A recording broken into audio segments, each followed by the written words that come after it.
ఆశ్చర్యం ఏమిటో తెలుసా?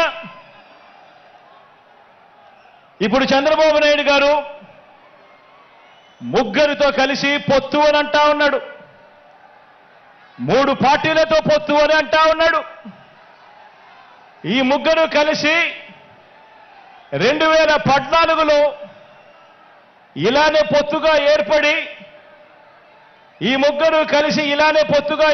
2014లో ఒకే స్టేజ్ మీద కూర్చొని వీళ్ళంతా కూడా భాషణలు ఇచ్చారు, మీటింగులు పెట్టారు. ఒకే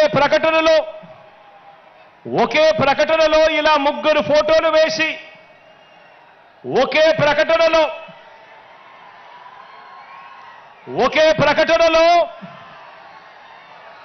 ఇలా ముగ్గురు ఫోటోలు వేసుకుని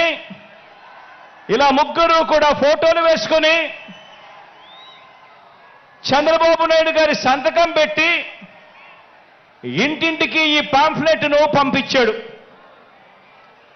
ఇంటింటికి పంపించిన ఈ పాంఫ్లెట్లో చంద్రబాబు నాయుడు గారు ఏం రాశారో తెలుసా? ఈ ముగ్గురు ఫోటోలు పెట్టి చంద్రబాబు నాయుడు గారి సంతకం పెట్టి 2014లో వీళ్ళే కూటమిగా ఏర్పడి ఇంటింటికి పంపించిన ఈ పాంఫ్లెట్లో వీళ్ళు రాసిన మాటలు: రైతులకు రుణమాఫీ పైన మొదటి సంతకం చేస్తాను, డ్వాక్రా సంఘాల రుణాలన్నీ పూర్తిగా రద్దు చేస్తాము,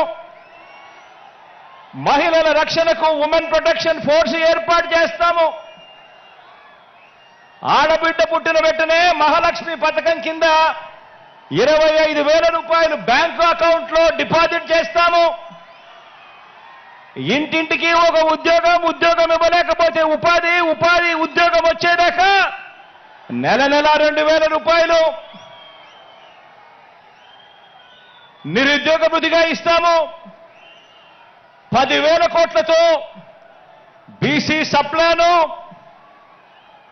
చేనేత మరియు పవర్ లూమ్స్ కు సంబంధించిన రుణాలు మాఫీ, అర్హులైనందరికీ కూడా 3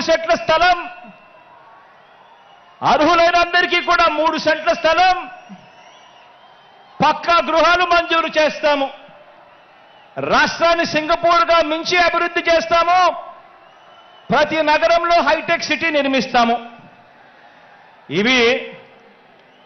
ఇదే చంద్రబాబు నాయుడు గారు, ఇదే కూటమిలో ఉన్న ఇదే దత్తపుత్రుడి ఫోటో, ఇదే ఇప్పుడు చంద్రబాబు నాయుడు గారు ఢిల్లీకి వెళ్లి ఏకంగా కూటమిగా ఏర్పడి పొత్తులోకి తెచ్చుకున్న మోడీ గారి ఫోటో.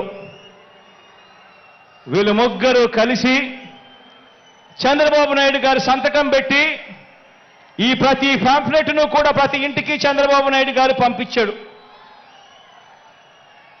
ఇందులో ఇచ్చిన హామీలు ఏవైనా కూడా అమలయ్యాయా అని అడుగుతా ఉన్నాను. ప్రత్యేక హోదా ఇచ్చారా అని అడుగుతా ఉన్నాను.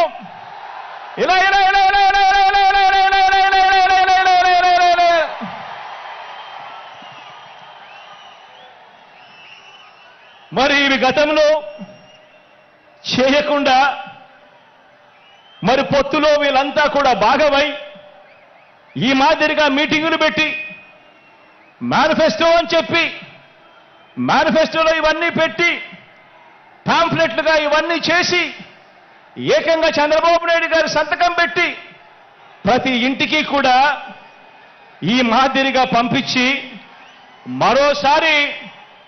మరోసారి ఇదే డ్రామాను, ఇవే పొత్తులు, మరోసారి ఇలాంటివే ఇంతకన్నా ఎక్కువ హామీలు ఇస్తూ మరోసారి మోసం చేసేందుకు ఈ రోజు మళ్ళా చంద్రబాబు నాయుడు గారి పొత్తుల డ్రామాతో మళ్ళీ ఈ రోజు మీ అందరి ముందుకు వస్తా ఉన్నారు. ఆలోచన చేయమని అడుగుతా ఉన్నా. చంద్రబాబు నాయుడు గారు చూపిస్తా ఉన్న ఈ పొత్తులతో ఎవరికైనా కూడా ప్రయోజనం కలిగిందా అని చెప్పి ప్రతి ఒక్కరూ కూడా ఆలోచన చేయమని అడుగుతా ఉన్నాను. ఇలా 2 చేతులు పైకెత్తి ఇలా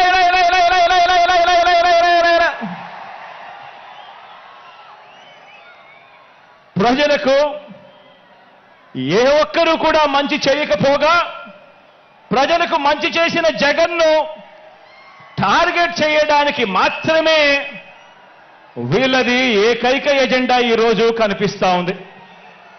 ఆలోచన చేయమని అడుగుతా ఉన్నా. చంద్రబాబు నాయుడు గారికి అధికారం ఎందుకు కావాలి అనంటే ప్రజలకు మంచి చేయడం కోసం కాదు, ఎన్నికల మేనిఫెస్టోలో చెప్పింది చేయడం కోసం కాదు. చంద్రబాబు నాయుడు గారికి అధికారం ఎందుకు కావాలి అనంటే కారణం ఆ అధికారంతో ప్రజలను దోచుకునేందుకు, పంచుకునేందుకు మాత్రమే చంద్రబాబు నాయుడు గారికి అధికారం కావాలి.